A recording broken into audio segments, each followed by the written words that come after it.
लेकिन 3 घंटे में जो अच्छा बेहतर प्रदर्शन करता है वही सिकंदर बनता है। ये चीज आप ध्यान में रखिए। तो आप जब पढ़ने बैठते हैं अपने पास से मोबाइल हटा दीजिए, लैपटॉप हटा दीजिए, अदर जो जितनी भी बुक्स हैं वो हटाइए। सिर्फ आपको जो याद करना है वही मटेरियल आपके सामने होगा, जिससे आप अपने दिमाग को कंसंट्रेट कर पाएंगे और सही मायने में क्या लिखना है और आपको कितना लिखना है, बस उसकी एक लिमिटेशन आपको याद होनी चाहिए। तो आपको जो है वो आगे बढ़ने से कोई भी नहीं रोक सकता। जब एग्जाम हॉल में आप जाएंगे, 2 कलर का आपके पास में पेन होना चाहिए, एक ब्लू और एक ब्लैक। हमेशा ब्लैक कलर में क्वेश्चन आप नोट डाउन करिए और ब्लू में आप आंसर लिखिए। अगर आप ड्रॉ करते हैं, चित्र बनाते हैं, यही 2 कलर का आप यूज करिए, आपके नंबर कहीं नहीं जाएंगे। आंसर लिखने के बाद में 1 लाइन आप या 2 लाइन आप जरूर छोड़िए। उसमें लाइन जब आपके पास में लास्ट के 5 मिनट हैं, आप उस 3 घंटे को क्वेश्चन पेपर हाथ में ही लेते, आप उस 3 घंटे को आप बिल्कुल विभाजित कर दीजिए कि इतने देर में मुझे ये करना चाहिए। शांति से पहले आप क्वेश्चंस को पढ़िए। कई बार ऐसा होता है कि आप एक अच्छे स्टूडेंट हैं, लेकिन आपके हाथ में क्वेश्चन पेपर आया तो आपको लगा कि मुझे कुछ भी याद नहीं है। ये होता है, तो वो और कुछ नहीं, आपकी घबराहट है। उन घबराहट को आप एकदम दूर कर दीजिए। शांति से बैठिए, क्वेश्चंस को 2 बार 3 बार पढ़िए। अगर नहीं आ रहा है, टीचर आपको क्लास में समझाते भी हैं, जो उन्होंने समझाया है उसके अकॉर्डिंग आप आंसर को लिखने की कोशिश करिए।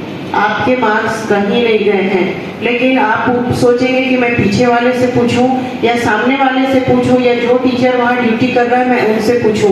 कोई श्योरिटी नहीं है कि आपका पीछे वाला सही लिख रहा है या जिस टीचर्स की वहां पे ड्यूटी है वो उस सब्जेक्ट को जान रहा हो। क्योंकि जिन टीचर्स की ड्यूटी लगती है तो वो सारे सब्जेक्ट के टीचर्स मिले जुले रहते हैं। कभी भी इसको दिमाग में लेकर के मत जाइए कि हमको किसी दूसरे रास्ते से या कहीं और से हमें मदद मिलेगी। आप अपनी मदद खुद कर सकते हैं, आप अच्छा नंबर खुद ला सकते हैं। अपनी मदद जो करता है वही आगे बढ़ता है। दूसरे के भरोसे में रह करके पेपर देने के लिए आप कभी भी मत जाइएगा। आप दोनों ही पहलू को लेकर के चलिए कि ये मेरी तैयारी है और ये तैयारी मुझे करनी है। 2 साइड आपके पास है, एक बार साल भर की पूरी तैयारी और एक 10 दिन की जो तैयारी।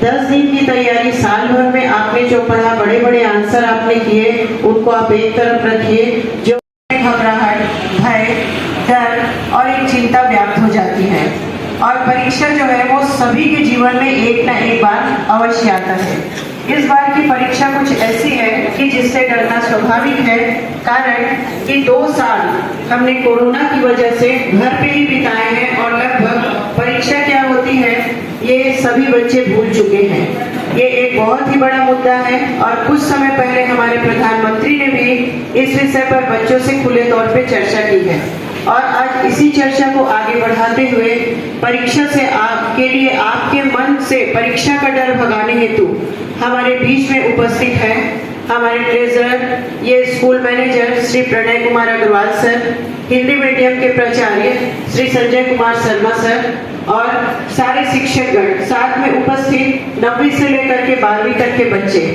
मंच पर उपस्थित दोनों हमारे अतिथियों का काउंसलर के रूप में मैं यहाँ से मैनेजमेंट की तरफ से और हमारे शिक्षा भवन की तरफ से उनका स्वागत करती हूँ। अभी जैसे मैंने आपको बताया कि परीक्षा है, कुछ ही दिनों में 10वीं और 12वीं की परीक्षाएं शुरुआत होने जा रही हैं, प्रैक्टिकल्स हो चुके हैं और इस परीक्षा को लेकर के काफी आपके मन में भ्रांतियां हैं। कारण जैसे मैंने अभी आपको बताया कि एक इसका बहुत बड़ा रीजन कोरोना था, जिसकी वजह से हमारा प्रिपरेशन क्या, बल्कि ये कहूंगी कि जो बेसिक नॉलेज है वो आपके पास में नहीं था और बहुत ज्यादा कोशिश करने के बाद भी मुझे नहीं लगता कि हम 100% आपको उसका प्रिपरेशन करवा पाए हैं। कुछ तो कोर्स पूरा करने का एक टीचर्स के ऊपर में प्रेशर, कुछ समय की कमी और साल भर में जो मिलने वाली छुट्टियां और आपकी उदासीनता और लापरवाही, इसमें मैं बिल्कुल भी गलत नहीं हूं क्योंकि बच्चे लिखने की शैली पूरी तरीके से भूल चुके हैं। लेकिन अब इस पर चर्चा करने पे मुझे लगता है कि ये जो है हमारी समय की बर्बादी है। इसलिए बेहतर ये है कि अगर परीक्षा की तैयारी ढंग से की जाए, जो इन 10 दिनों में अगर हम परीक्षा की तैयारी अच्छे से करें, हमने साल भर क्या किया, इसको मेरे हिसाब से अगर बच्चे भूल जाएं तो वो ज्यादा बेहतर है। और इस 10 दिनों में उसकी तैयारी कैसे करें, ताकि जो 100% आपके जो सपने हैं कि हम 100% रिजल्ट लाए, 80% लाए, 95% लाए, ये सब जो है वो अपना गेम जो है, गोल जो है वो पूरा कर सकते हैं। आदरणीय प्राचार्य Hindi medium, HM Hindi medium, CG board, विद्यालय के सभी अनुभवी शिक्षक, पढ़ने का वो ये अच्छा, कितने लोग ऐसे हैं जो मतलब ये तो भरोसा है कि पास हो जाएंगे, लेकिन बहुत अच्छे मार्क्स या मार्क्स में अपन मतलब आप ये समझ लीजिए कि मैं ये मान के चल रहा हूँ कि 50% वाले लोग को मैं बोल रहा हूँ कि वो शायद फेल हो जाएंगे, 50 से 80 तक को मैं मान रहा हूँ एवरेज है, वो लोग पास हो जाएंगे, उनको 80 तक लेके आना है, ठीक है। 80 अबव वो अबव एवरेज है, तो 50 to 80 की रेंज में कितने हैं? एंड्रॉइड है आप लोग का, वो गड़बड़ है, उसमें वायरस वगैरह आ गया है बहुत, ठीक है। फिर उनका तो देखिए कुछ इलाज नहीं है, ब्रह्मा विष्णु महेश भी उनको पास नहीं करा सकते, ठीक है। ये मैं आप लोगों को प्रताड़ित करने के लिए नहीं बोल रहा हूँ, ये आप लोगों को इसलिए बोल रहा हूँ क्योंकि अंतरात्मा से आप लोग इस चीज को एहसास करें कि मैं इतना, मेरी स्थिति खराब है कि मैं 100 नंबर के पेपर में अगर 25-26 नंबर भी नहीं ला सकता, तो बोलने से वो स्थिति वो हमारा फेलियर तो है ही हमारे स्कूल का एक तरीके से, कि हम आपको उस लायक भी नहीं बना पा रहे हैं। लेकिन आप भी इस स्थिति को जानिए कि हम क्यों नहीं आपको उस लायक बना पा रहे, क्योंकि हम तो यहाँ से मेरिटोरियस बच्चे भी निकालते हैं, ठीक है। तो 25 नंबर की उन टॉपिक्स की तैयारी करिए, 50 नंबर की उन टॉपिक्स की तैयारी करिए। फिर अगर समय बचता है आप लोगों के पास में, तो फिर आप लोग जो बचे डिफिकल्ट टॉपिक्स हैं 25 नंबर के, उसमें फोकस करिए। अगर आप लोग ब्लूप्रिंट का सही तरीके से एनालिसिस करेंगे तो आप लोगों को ये समझ में आ जाएगा कि कौन से इजी टॉपिक्स हैं, कौन से मीडियम टॉपिक्स हैं, कौन से हार्ड टॉपिक्स हैं, और वहां से कैसे कैसे क्वेश्चन आएंगे, ठीक है। के लिए भी वही होना चाहिए कि पहले आप सेफ जोन में आओ। सेफ जोन में मतलब पासिंग के जोन में तो आ ही जाओ आप, ठीक है। इजी टॉपिक्स की आप पहले पूरी तैयारी कर लीजिए, फिर उसके बाद आप मीडियम टॉपिक्स में आइए। इजी तो आप लोग कर ही लेंगे, आप लोग मीडियम की भी तैयारी आप लोग कर लेंगे कंफर्टेबली। अब जो टाइम बचेगा आपके पास लास्ट का, उस लास्ट के टाइम में आप हार्ड टॉपिक्स की तैयारी करिए। हार्ड टॉपिक्स की तैयारी इसलिए करिए ताकि, क्योंकि लास्ट में आप उसको पढ़ के रहेंगे तो थोड़ा ज़्यादा देर तक आपको याद रहेगा एग्जाम के समय तक, और उसको आप अटेम्प्ट कर पाएंगे। और अगर आप हार्ड से शुरू कर लेंगे, हार्ड को पहले पढ़ लिए, फिर मीडियम पढ़ रहे हैं, फिर इजी पढ़ रहे हैं, तो उसका कोई सेंस नहीं है, क्योंकि हार्ड वाला तो आप भूल जाएंगे एग्जाम में बैठने से पहले। समझ रहे हैं मैं क्या बोल रहा हूँ? कुछ समझ में आ रहा है क्या? है इंटरेक्टिव नहीं है आप लोग, बिल्कुल भी इंटरेक्ट करिए। ऐसा समझ में आया मेरे को भी कि आप लोग समझ रहे हैं। डिफिकल्ट टॉपिक्स जो हैं उसको आप लोग लास्ट में तैयार करिए, एकदम लास्ट में, ठीक है। एग्जाम की टाइमिंग क्या रहती है? हाँ 11 रुपए तो जा रहा है, मैं तो चाहता हूँ वो बढ़े, एक की जगह 3, 4, 5 लाए। हम 25 लाख भी बांट के खुश हैं, बस आप लोग लेके आ जाओ। ये बात उनके लिए है, किनके लिए है? थर्ड कैटेगरी मेरिट वालों के लिए। वो लोग शायद आए नहीं हैं, उनको मैसेज कन्वे कर दीजिएगा, ठीक है। उन लोगों को अपने हिसाब से तैयारी करने दें, वो ज़्यादा अच्छा है। जो मेरिटोरियस बच्चे हैं वो लोग अपने तरीके से ही हैंडल हो, वो सही है, मैं आप लोगों को गाइड कर सकता हूँ। दूसरा ये तो हो गया कि ब्लूप्रिंट्स के हेल्प से अपन कैसे अपनी तैयारी करें, कैसे मार्क्स को बढ़ाएं, कैसे अच्छे से पढ़ाई करें और नंबर लेके आए ज़्यादा से ज़्यादा। अच्छा, यहाँ बैठे हैं उनमें से किनको लगता है कि मेरिट में आ जाएंगे? ठीक है, कितना परसेंट था आपका? हाँ, आपका P3 में कितना परसेंट था?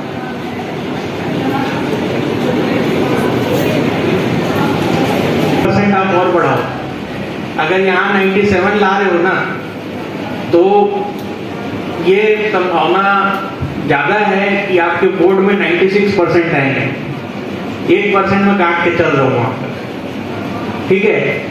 आप बोर्ड में 96 तो ले आओगे, लेकिन 96 में 10th में मेरिट नहीं लगेगा। 97 आपको 98, 99 के अराउंड थोड़ा सा वर्क करना पड़ेगा। 50,000 आपका है, ठीक है? आप लोगों का 93, आपका P2 में कितना था? ठीक है, बढ़िया है। आप लोगों का हाँ, अगर मेरिट में आप लोग प्रयास करेंगे तो आप लोग 95 प्लस की रेंज में आ पाएंगे, है ना? लेकिन इससे आप लोगों को फ्रस्ट्रेशन में नहीं आना है कि आप लोग टारगेट ऐसा रखिए कि जो अचीवेबल हो और हम लोग उसको पा सके। 90% वाले बच्चों का पूरा चांस रहता है मेरिट में आने का। ऐसा नहीं है कि नहीं आएंगे, बिल्कुल आ सकते हैं। थोड़ा सा लक भी फेवर किया तो बिल्कुल आ जाएंगे, है ना? लेकिन उसके अगर नहीं आए तो फिर उसके लिए कुछ वैसे सोचने की जरूरत नहीं है कि हम लोग नहीं आ पाए। आप लोग तैयारी में कोई कमी मत रखिए। मेरे से आगे हो जाएगी तो वो फिर नहीं हो पाएगा, फिर वो टेंशन मत लीजिए, ठीक है? कंपटीशन रखना है कि वो मेरे से आगे ना हो जाए या ये मेरे से पीछे, कंपटीशन रखिए, लेकिन मार्क्स की चिंता मत करिए। आप लोग प्रोसेस पे ध्यान दीजिए। वो अपने टीम MS धोनी जो है वो अपने दिमाग को इसीलिए शांत रख पाते हैं क्योंकि वो टेंशन निकाल चुके हैं कि मैं जीतूंगा या हारूंगा करके। क्योंकि अंत में कई सारी चीजें ऐसी होती हैं कि जो अपने हाथ में ही नहीं रहती। आप समझ रहे हैं इस बात को? मेरे एक मित्र है, वो एक बहुत अच्छी बात बोलते हैं कि तू भ्रम तेरे दिमाग से निकाल दे कि तू तेरी दुनिया को तू खुद चला रहा है। तेरी दुनिया को तू खुद नहीं चला रहा है, तेरी दुनिया कहीं और से ही चल रही है। तो जिस चीज का कंट्रोल आपके हाथ में नहीं है, आप कैसे उसकी टेंशन क्यों ले रहे हैं? मार्क्स मिलना आपके कंट्रोल में है? नहीं है। क्वेश्चन पेपर कैसा आएगा ये आपके कंट्रोल में है? नहीं है। आपकी कॉपी कौन चेक करेगा ये आपके कंट्रोल में है? नहीं है। कोई किस मानसिकता से आपकी कॉपी ये आपके कंट्रोल में है? कई लोग सेमीफाइनल के लिए उस ग्राउंड का हिस्ट्री यही था कि जो टॉस जीतता है वो मैच जीतता है, जो टॉस आता है वो मैच हार जाता है। ये हिस्ट्री है उस ग्राउंड की। एक भी टीम ऐसी नहीं हुई कि जो टॉस हारी वो मैच जीती है। इंडिया टॉस हार गई, वो मैच हार गई और बहुत बुरे तरीके से हारी, है ना? अब टॉस तो उसके कंट्रोल में है थोड़ी, रोहित शर्मा के कंट्रोल में थोड़ी है। सारे मैच में टॉस जीतते गया है, सारे मैच में टॉस जीत रहा है और लास्ट में वही उसी मैच में हार गया टॉस। इसके पहले जो वर्ल्ड कप हुआ था, इंडिया न्यूजीलैंड का मैच था, सेमीफाइनल था वो भी, ठीक है? जिस दिन मैच होना था उस दिन बारिश हो गई। निर्धारित मैच के दिन मैच पोस्टपोन हो गया अगले दिन के लिए। अगले दिन मैच हुआ, क्या पता उस दिन मैच होता तो इंडिया मैच जीत जाती, एक और वर्ल्ड कप आ गया होता। तो कई सारी चीजें आपके नियंत्रण से बाहर रहती, जिसपे आपका कोई कंट्रोल नहीं है। आपका कंट्रोल किस पे है? किस पे है आपका कंट्रोल? किस पे है? प्रोसेस पे है आपका कंट्रोल। आप लोग प्रोसेस अच्छा करिए, आप लोग अपनी पढ़ाई अच्छी करिए, अपनी प्लानिंग अच्छी करिए। 12th में भी आपने मेंटेन किया, फिर स्कूल के बाद भी आप मेंटेन कर रहे हैं तो आपकी इमेज बहुत अच्छी बनेगी। आपकी इमेज कैसी बनेगी मालूम, कि नहीं रिस्पॉन्सिबल पर्सन है, सिंसियर आदमी है, हमेशा अपग्रेड हो रहा है, ये आपकी इमेज बन जाती है उससे। हाँ, और जिस आदमी, कई लोगों का ग्राफ ऐसा भी जाता रहता है, ऐसा जाता है फिर ऐसा चला जाता है, वी बन जाता है। 10th-12th में तो कुछ किए नहीं, लेकिन 12th के बाद निकले फिर कुछ झटका लगा।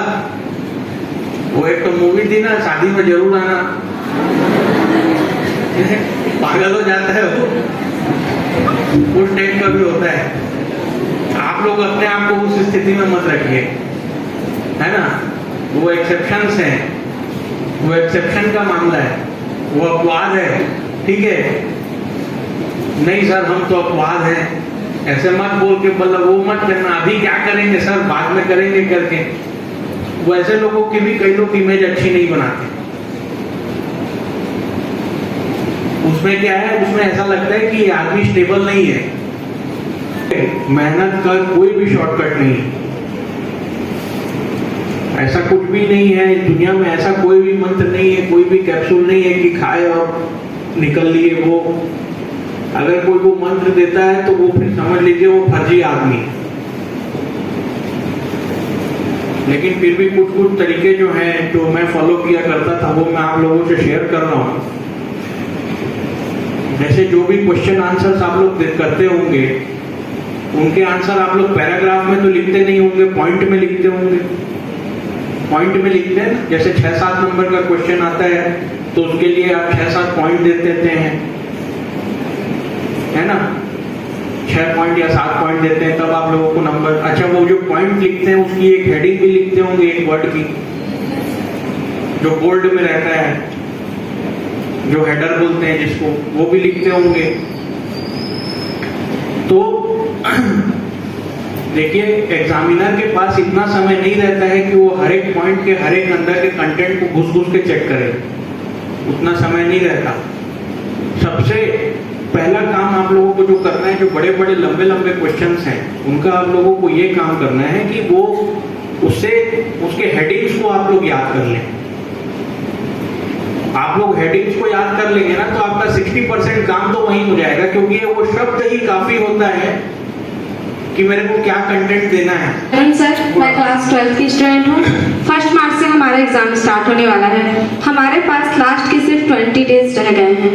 मेरे माइंड में चल रहा है कि अब तक मुझे जितनी तैयारी करनी थी, जितनी तैयारी मुझसे हो चुकी वो तो हो गई, लेकिन बचे 20 दिनों के अंदर मुझे सारे सब्जेक्ट को रिवाइज करना है, अपने आप को चेक करना है कि मैं कितना कर सकती हूँ। तो मैं आपके एक्सपीरियंस के अकॉर्डिंग, आपके अनुभव के अनुसार ये जानना चाहती हूँ कि बचे 20 दिनों में मैं स्मार्ट वर्क करके अपना परफॉर्मेंस ज़्यादा बेटर कर सकती हूँ या हार्ड वर्क करके। देखिए बैठिए, खड़े रहिए। आपको मार्क्स कितने आए थे? सर T3 एग्जाम मैंने नहीं दिया था क्योंकि मैं इंटरनेशनल कल्चर जम्बूरी के लिए कर्नाटक गई थी। अच्छा। और उससे पहले 92% आए थे। 92% था। कौन सा स्ट्रीम है आपका? मतलब फैकल्टी कौन सी है? बायो कौन? Agriculture faculty. एग्रीकल्चर फैकल्टी है, ठीक है। देखिए आप ऐसा मत सोचें कि स्मार्ट वर्क शॉर्टकट है। स्मार्ट वर्क कभी भी शॉर्टकट नहीं होता। हार्ड वर्क ठीक है, लॉन्ग तरीका है, लेकिन ये सोचना है कि स्मार्ट वर्क गलत है ऐसा मत दिमाग में मत ले। स्मार्ट वर्क करना तो बहुत जरूरी है। स्मार्ट वर्क से क्या होगा कि आप टाइम सेव करेंगे, और टाइम सेव करके आप उन चीजों को भी आपके पास टाइम रहेगा कि जो भी आप नहीं पढ़े हो आप 20 दिन में पढ़ लो उसको, है ना। अभी तक आप जो तैयारी किए हो, मेरे ख्याल से अगर 85% तो सभी सब्जेक्ट के आपके हो गए होंगे, से ज्यादा हो चुके हैं। उससे ज्यादा ही हो चुका है ना। मेरे ख्याल से तो आपके पास बचा कितना 5% है। तो सबसे पहला काम आपको जो करना चाहिए मेरे हिसाब से, है ना। लेकिन भाई ये इसकी कोई गारंटी नहीं लूंगा ना मैं, है ना। बाद में मत बोलना आप तो बोले थे सर, ऐसा नहीं होता। देखो आपकी जो तैयारी है जितनी भी है, जो भी है, उसको पहले आप कंफर्म कर लो, ठीक है। 10 दिन में वो हो जाएगा कि नहीं हो जाएगा? हो जाएगा सर। 10 दिन में पूरा उसको कर लिए, 10 दिन तक पूरा उसको ईमानदारी से ऐसा कर लो कि अगर इससे कोई भी क्वेश्चन आए इस टॉपिक से, एकदम किताब से बाहर का तो पूछेगा नहीं ना, रेफरेंस मटेरियल यूज करते होगे, उनसे भी पढ़ोगे, किताब से बाहर का तो पूछेगा नहीं। उसको पूरा इतना अच्छे से कंफर्म कर लो कि मतलब उसमें मेरे को बहुत ज्यादा बाद में टाइम नहीं देना पड़े, है ना। अब उसके बाद जो आपके पास समय बचेगा वो आपके पास समय किसके लिए रहेगा, एकदम जो डिफिकल्ट टॉपिक्स है जो आपको कम समझ में आते हैं। धन्यवाद ममता मैम, गुड आफ्टरनून ऑल। सर्वप्रथम मैं गणेश सर का बहुत सहृदय धन्यवाद देना चाहता हूँ, जो आज के इस सारगर्भित विषय में परीक्षा पे परिचर्चा, छात्र छात्रों की उत्सुकता और संवेदनशील प्रश्नों के उत्तर सारगर्भित शब्दों से न सिर्फ व्यक्ति विशेष या छात्र विशेष बल्कि सामूहिक छात्रों के लिए लाभान्वित होगा। और निश्चित रूप से इस कार्य योजना से आगामी जो परीक्षा हमारी P4 परीक्षा होगा, वार्षिक परीक्षा, बोर्ड परीक्षा होंगे, उसमें छात्र छात्र लाभान्वित होंगे। लगभग आप 3 घंटे से यहाँ पर अनवरत रूप से बैठे हुए हैं और मनोवैज्ञानिक दृष्टि से बात करें तो छात्रों में या किसी भी व्यक्ति के लिए 2 घंटे से अधिक की मस्तिष्क की कार्यशीलता नहीं होती है। और आप सभी को मालूम है कि इसी मनोवैज्ञानिक दृष्टिकोण को ध्यान में रखते हुए विद्यालय का समय सारणी भी निर्धारित किया जाता है। आप कभी भी ऐसा नहीं पाए होंगे कि 2 घंटे से अधिक समय तक लगातार एक साथ बैठे रहे होंगे। 2 पीरियड के बाद एक छोटा सा अंतराल होता है, फिर 2 पीरियड के बाद एक लघु अंतराल होता है और 3 पीरियड के बाद आपकी छुट्टी हो जाती है। तो ये मनोवैज्ञानिक दृष्टि से बातें हैं।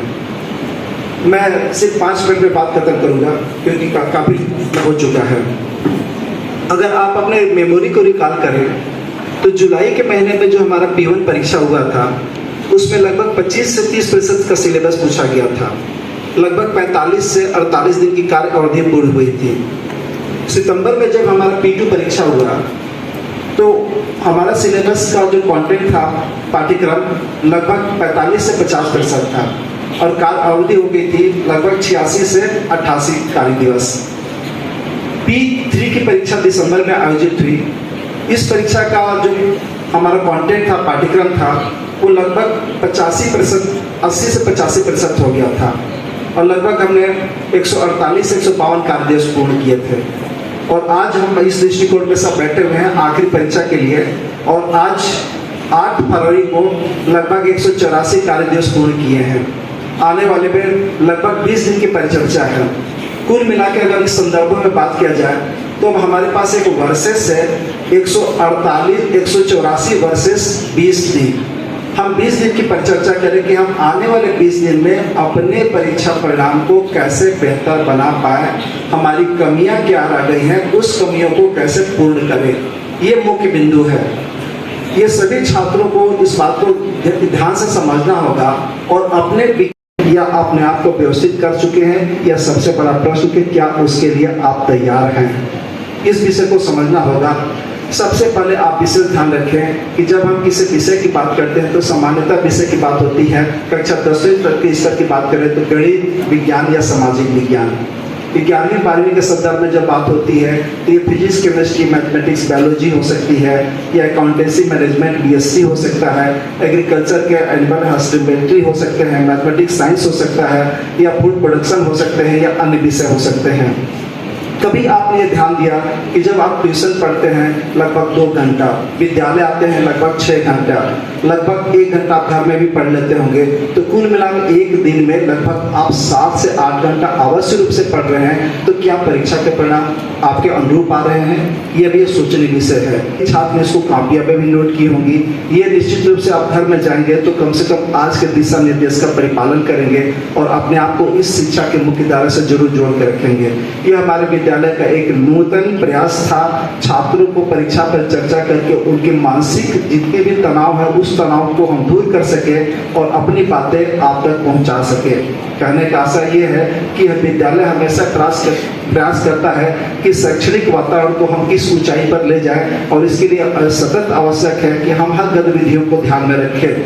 आपके घर में हर प्रकार के त्यौहार होते हैं, चाहे वो दीपावली हो या दशहरा हो या अन्य प्रकार के त्यौहार हो, होली हो या फिर मुहर्रम हो, रमजान हो, क्रिसमस का त्यौहार हो, किसी भी प्रकार का त्यौहार बड़े धूमधाम और उत्साह से मनाया जाता है। हमारे विद्यालय में चाहे वो क्रीड़ा का रहे, तनाव रहित रहे, और हम उस मार्गदर्शन में अपने आप को विकसित करके परीक्षा को एक उत्साह के रूप में मनाएं और एक अच्छे सृजनात्मक वातावरण में परीक्षा को भी दें, ताकि हम तनाव मुक्त होकर समाज में और परिवार में भी संदेश दे सके कि विद्यालय निरंतर सर्वश्रेष्ठ करने की कगार पर आप अपनी स्थिति को इतना ऊंचा तक पहुंचा सके हैं कि अब हम विद्यालय में हमेशा एक ऐसी वातावरण बनाएं जिससे हमेशा एक सकारात्मक ऊर्जा निकले। परीक्षा P1 परीक्षा और वार्षिक परीक्षा की अशेष और अनंत शुभकामनाएं। Thank you. अंत में आभार प्रदर्शन के क्रम में मैं सर्वप्रथम प्राचार्य महोदय जी का हृदय से आभार व्यक्त करता हूं कि जिनका सतत मार्गदर्शन हमारे छात्रों के सर्वांगीण विकास के लिए हमें सदैव मिलता रहता है और इस हेतु उत्कृष्ट शिक्षा व्यवस्था बनाने में नई नई योजनाओं को क्रियान्वित करते रहते हैं। पुनः इनको हृदय से धन्यवाद। और आज के इस सेशन में मैं वित्त अधिकारी आदरणीय श्री प्रणय अग्रवाल जी के प्रति हृदय से धन्यवाद ज्ञापित करता हूं, जिन्होंने विस्तार से विशेषकर परीक्षा से संबंधित छात्रों के मन में जो भ्रांतियां थी, जिज्ञासाएं थी, इनका आपने समाधान किया और बहुत ही सूक्ष्म बारीक एकदम ऐसे टिप्स दिए हैं कि हमारे बच्चे केवल परीक्षा को लेकर के इतना बढ़ गया है कि वे जरूर कुछ बेहतर ही करेंगे अपनी पूर्व स्थिति से। इसी क्रम में मैं आदरणीय प्रभारी प्राचार्य श्री शर्मा सर, प्रधान पाठिका ममता सिंह मैम के प्रति आभार व्यक्त करता हूं, जिनका सदैव हमें मार्गदर्शन मिलता रहता है और आज के कार्यक्रम की व्यवस्था को बनाने के लिए इनका जो महत्वपूर्ण योगदान है, इनके लिए पुनः धन्यवाद सभी शिक्षकों का, जिनका परोक्ष या प्रत्यक्ष रूप से कार्यक्रम को सफल बनाने में योगदान प्राप्त हुआ है। और अंत में सभी विद्यार्थियों के प्रति हृदय से धन्यवाद ज्ञापित करता हूं कि जिन्होंने इतने लंबे समय तक बड़े शांतिपूर्वक बैठ करके आपने एक एक टिप्स को, एक एक दिशा निर्देश को ध्यान से सुना और उम्मीद है, आशा है कि आप इसे अपने जीवन में उतारेंगे और आपको अवश्य इसका लाभ मिलेगा। बहुत बहुत धन्यवाद।